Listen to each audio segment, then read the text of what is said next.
ധാരാളം പുളിമരങ്ങൾ ഉള്ള നാട് എന്നർത്ഥത്തിലാണ് മലപ്പുറം ജില്ലയിലെ ഈ സ്ഥലത്തിന് പുളിക്കൽ എന്ന പേര് ലഭിച്ചത്. ഒരു കാലത്ത് ധാരാളം പുളിമരങ്ങളാൽ പ്രശസ്തമായിരുന്നെങ്കിലും ഇന്നത്തെ പുളിക്കലിൽ പുളിമരങ്ങൾ അപൂർവമായി മാത്രം കാണാം. അതുകൊണ്ട് തന്നെ നാട്ടുകാർ ചിരിച്ചും കളിയാക്കിയും പുളിയില്ലാത്ത പുളിക്കൽ എന്ന് വിളിക്കാറുണ്ട്.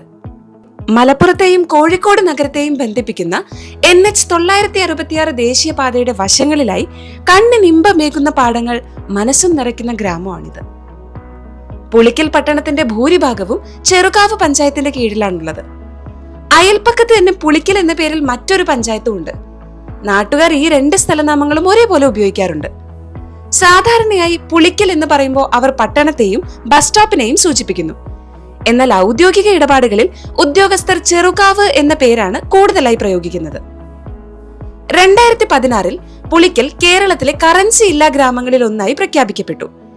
വാലറ്റ്, കൊമേഴ്സ്, ഡെബിറ്റ് കാർഡ് ഇടപാടുകൾ എന്നിവയ്ക്കുള്ള ഗ്രാമീണരുടെ സജീവ സ്വീകാര്യതയാണ് ഇതിനുള്ള കാരണം.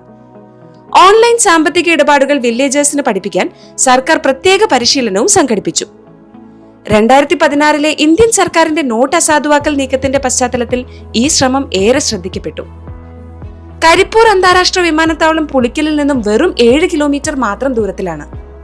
മാപ്പിളപ്പാട്ടുകളുടെ സുൽത്താൻ എന്നറിയപ്പെടുന്ന പ്രശസ്ത ഗായകൻ VM കുട്ടിയുടെ ജന്മസ്ഥലവുമാണ് പുളിക്കൽ. 1908 പുളിക്കലിലാണ് മുസ്ലിങ്ങളുടെ പ്രാർത്ഥനയുടെ ഗിബ്ല ദിശയെക്കുറിച്ചുള്ള മഹത്തായ വാദപ്രതിവാദം അരങ്ങേറിയത്.